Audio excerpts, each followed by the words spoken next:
โอ้อันตรายยามนี่คันแม่นไปผู้เดียวนี่บ่จักแนวเฮ็ดเลยเพราะว่าข่อยอยู่เทิงต้นไม้พุ่นเนาะแต่ว่ามีเฮือนประชาชนบ่หรือว่ามีไร่มีนาหรือมีเหล้าขาวเขาเจ้านี่เป็นโทษแท้ๆข่อยใช่แต่มีน้องชายมานำนี่ได้น้องชายมานำเพิ่นแล่นเข้ามาหมอดให้นี่คือว่าโอ้เป็นบทเรียนอันยิ่งใหญ่เลยได้อข่อยนี่ถือว่าผิดพลาดเนาะผิดพลาดทางเทคนิคมันนี่แหละธรรมดามันต้องใช้ใบอ่าใบตองกล้วยแห้งที่ว่ามันบ่สามารถเป็นไฟเป็นก้อนไฟเป็นหยังเวลามันตกลงมานี่มันนี่แหละในยามนี่มันบ่รับประกันท่านผู้ชมข่อยบ่ใช้อันน่ะพวกหญ้าคิวเนาะที่ว่ามันแห้งแล้วฮะอ่าแต่ว่าใครแต่มีน้องชายมานำถือว่าเป็นบทเรียนอันล้ำค่าได้นี่นะถือว่าไปบ่อนอื่นนี่ถือว่ามีความรับผิดชอบต่อผลเสียหายที่ว่าตามมาได้นี่ได้เคยมีได้ท่านผู้ชม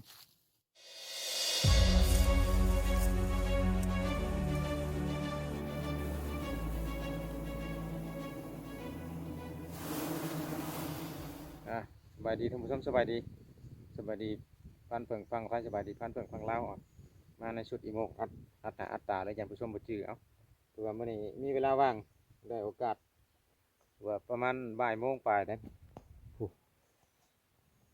ถือว่ามันมายามถึงถิ่นเลยใกล้ๆนี่มันมาเอาน้ำบ่อนอาบน้ำเลยเนาะน้ำที่ว่าเอาระบายลงมาจากบ่อนอาบน้ำถือว่าเพิ่งมันมาตอมบ้านคอยเอิ้น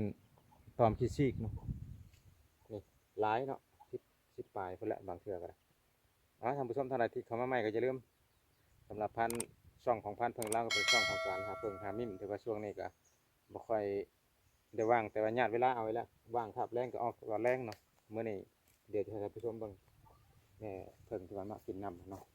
มันสิพออยู่บ่หรือว่าในใดเดี๋ยวจะให้เบิ่งกล้องหลังเด้ออันนี้กล้องหน้าอยู่นี่ก็แม่นึงนี่อีกแม่นึง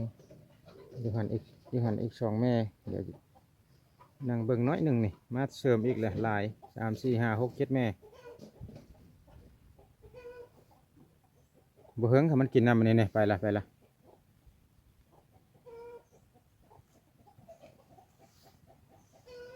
ทีนี้มันกำลังมาเช็ดขาลดพรน้ำหนักไปแล้วเห็นแล้วได้ทางไปพุ่นละผ่านกล้องต้นนี่ต้นย่อนี่เนาะผ่านดอนนี่ไปเราถ่าเบิ่งน้ำกันมื้อนี้วันสิพ่อจักทางท่านผู้ชมสิพ่อบ่หรือว่าสิควานน้ำเร็วคือผ่านมากอะเคยมีได้ย่างไปบ่ฮอดมันบางเทื่อก็ย่างกายมันก็มีช่วงนี้มันชับขาลอกดุขนาดนี่โอ้ลังไปลายโตลิ้นนี่แหละโอเคไปนั่งไปน้ำกันถ้าเบิ่งมันสิเห็นน้ำจักหังมานี่ว่าไปนี่ไปทั้งนี้เลยผ่าดอนอันนี้บ่ได้ใหญ่ดอกดอนน้อยๆเนาะเพราะว่าภาคบนนั้นก็เป็นดินประชาชนเขาเจ้าเฮ็ดสวนมันอันนี้ก็ที่ย่างผ่าดงนี่แหละไปหน่อยหนึงเดี๋ยวจะอัปเดตให้เบิ่งว่ามันสิพ่อบ่หรือว่าบ่ได้ตามมาพ่อจนได้ท่านผู้ชมโอ้ไก่ได้ประมาณหอดไปจัก2 ลักเนาะตั้งแต่บ่อนมันกินน้ำถือว่าสุดท้ายก็เห็นเนาะผู้บ่ได้สูงบ่ได้แต่ว่าหันก็บ่ใหญ่ดอกเด้ออยู่เทั้งโอ้เนาะต้นไม้ต้นนั่นแหละแต่ว่ามันแสงมันแห้งอะไรเดี๋ยวสิเอาขึ้นให้เพิ่งเบิ่งครับบ่เห็นท่านผู้ชมเดี๋ยวจะให้เบิ่งกล้องหลังอันนี้กล้องหน้าเนาะเดี๋ยวถ้ารุ่นน้ำกันหักเบิ่งชมหัวใหญ่นี่ถือว่าต้นอยู่นะเบิ่งสิให้เบิ่งกล้องหลังก่อนเดี๋ยวท่านผู้ชมเดี๋ยวกระหังบ่ใหญ่ได้แต่ว่าชมหัวน้ำนี่เบิ่งคือต้นคักเลยเบิ่งชมหัวน้ำต้นเขาอยู่เดี๋ยวให้เบิ่งทั้งพื้นก่อนทั้งคอนก่อนเดี๋ยวน้องชายมานำเหมือนนี่เลยต้นอยู่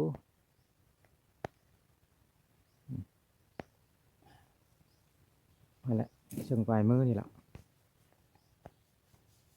เดี๋ยวสิพิจารณาเองเบิ่งอีกก่อนต้นอยู่ได้ท่านผู้ชมต้นอยู่ครับก็สิบซ้ำหั่งตัวค่อยเอาตัว6 โลขนาดเนาะ6 โลปลาย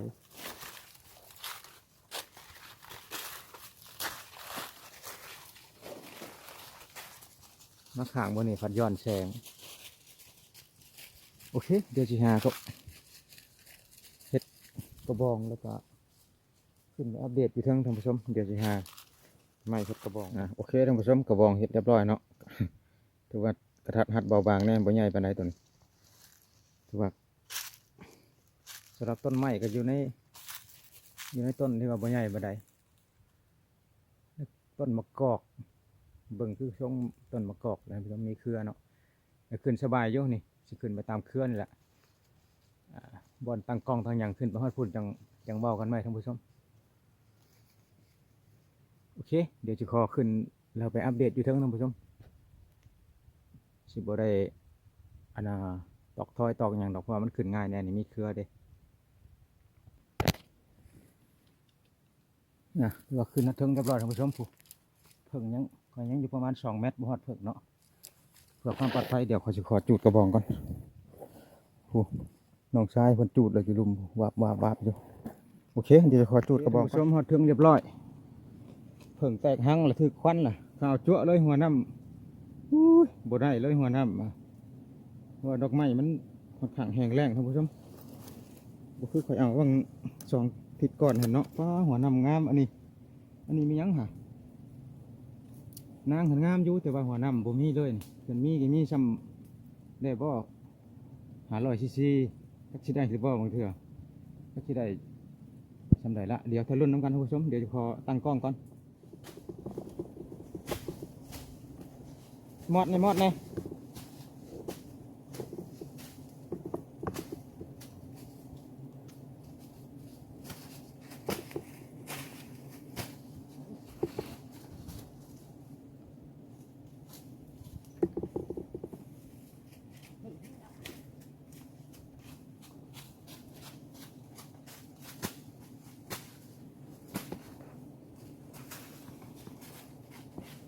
ไฟเห็นแล้ว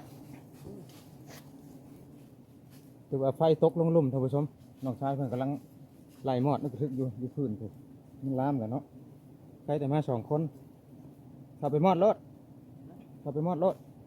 อเคเดี๋ยวตั้งกล้องเรียบร้อยสิขอปาดหัวน้ำท่านผู้ชมปาดหางออกแล้วก็ปาดหัวน้ำคือเก่าท่านผู้ชมนี่คลิปนี้งานเพิ่งเล่าเสียวมือคือเก่านี่จับท่านผู้ชมดูด้วยเนาะถือว่ากิจกรรมที่ว่าห้ามลอกเลียนแบบท่านผู้ชมเดี๋ยวจะขอปาดเลยได้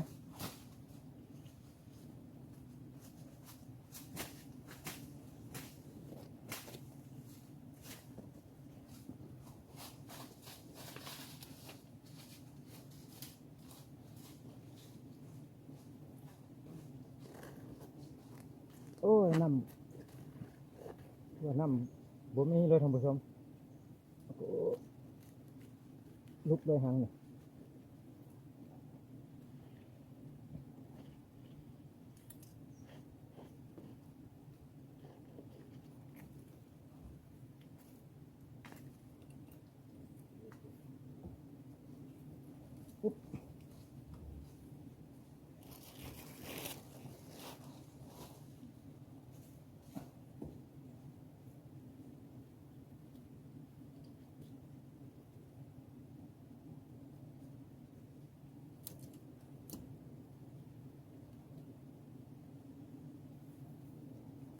โอเคท่านผู้ชม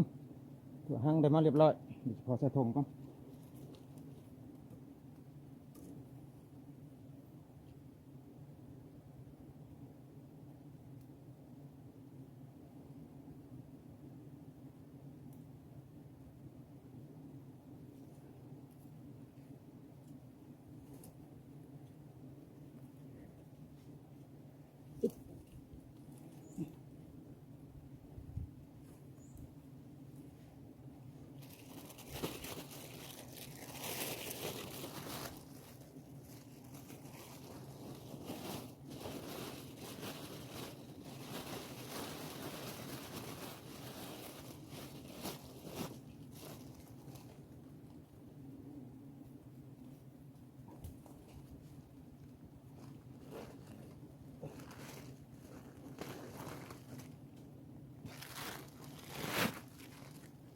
โอ้ยตัวนางประมาณโลนึงแหละท่านผู้ชมโล1 โลปลาย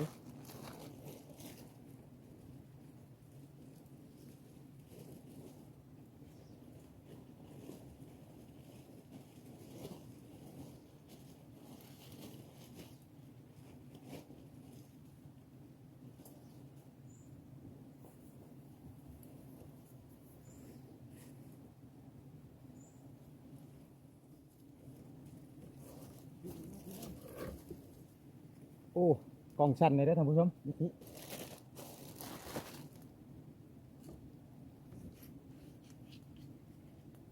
โอ้ยหัวน้ำก็ได้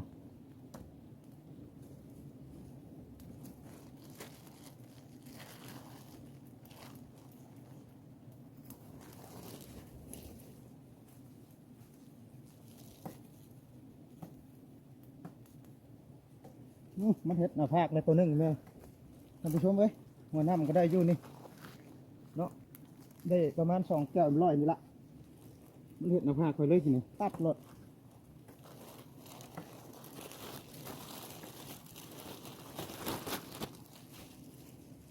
เฮ้ยเรียบร้อย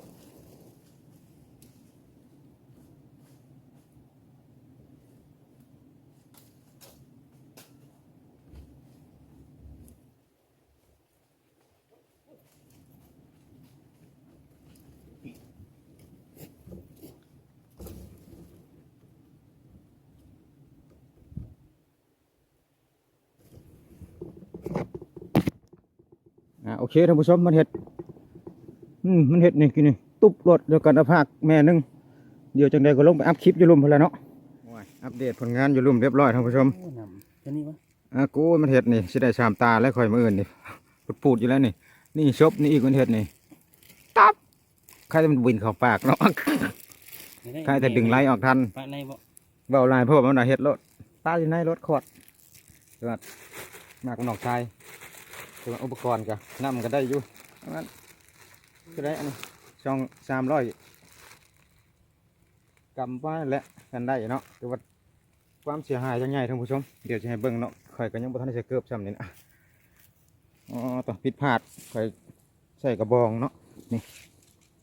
บัดนี้ละไฟมันตกลงมาย้ำนี่ถือว่าหมดระวังเลยท่านผู้ชมเดี๋ยวจะให้เบิ่งกล้องหลังนี่กล้องหน้านี่ท่านผู้ชมโอ้อันตรายย้ำนี่คันแม่นไปผู้เดียวนี่บ่จักในเฮ็ดเลยเพราะว่าข่อยอยู่เทิงต้นไม้พุ่นเนาะ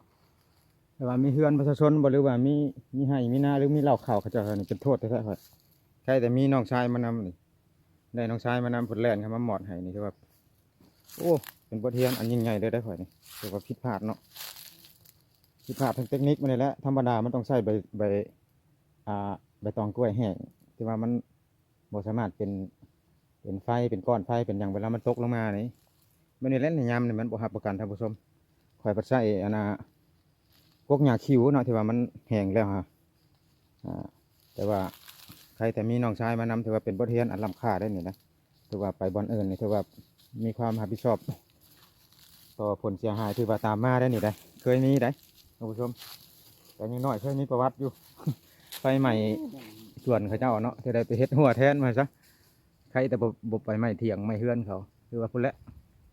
โอเคท่านผู้ชมเดี๋ยวจะขออัปเดตให้เบิ่งน้ำได้หลายใช่ไหมน้องชายเบิ่งเอามาเบิ่งดูคือให้เบิ่งจะได้น้ำได้เท่านี้เสี่ยงมา2 แม่ถึกตอดกุ้ยนี่มันหนาวแห้งบางมือวานมือซื่นนี่เด้มันหักกระห้อนมันนี่แหละท่านผู้ชมหักก็เริ่มเห็นแม่ไปกินน้ำก็เลยลองตามมา2 คนก็เลยได้ช่ำนี้ละนี่แต่ว่านั่งนี่ถือว่าได้สมควรอยู่ได้อันนี้ถือว่าเอามาต้มเห็ดเทียนเรื่องมีนางมันนี่ถือว่าโอเคอยู่นี่โอ้กำลังงามเลยได้นี่ โอ้หมกเนาะ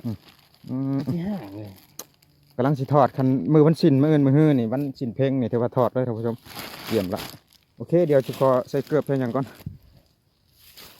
โอเคท่านผู้ชมกินนี่เกลือแม่นลืมปิด เกลือแม่นลืมปิดคลิปเนาะมาแต่ว่าทั้งเอิญว่าก็ถึก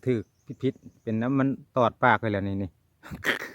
เริ่มรู้สึกเข่งๆเลยได้นี่หน้าผากนี่คือกันได้เริ่มเลยได้นี่ถือว่านอนรับขับกันยังมือแรงโอเคท่านผู้ชมขอบใจท่านผู้ชมที่เข้ามารับชมคลิปของพันเมืองลาวตั้งแต่ต้นจนจบนะฝากท่านผู้ชมกดไลค์กดแชร์กดติดตามกดซับสไครต์เพื่อเป็นกำลังใจรู้สึกเพื่อเป็นกำลังใจให้ทางช่องของพันเมืองลาวมีกำลังใจให้คลิปต่อไปเนาะ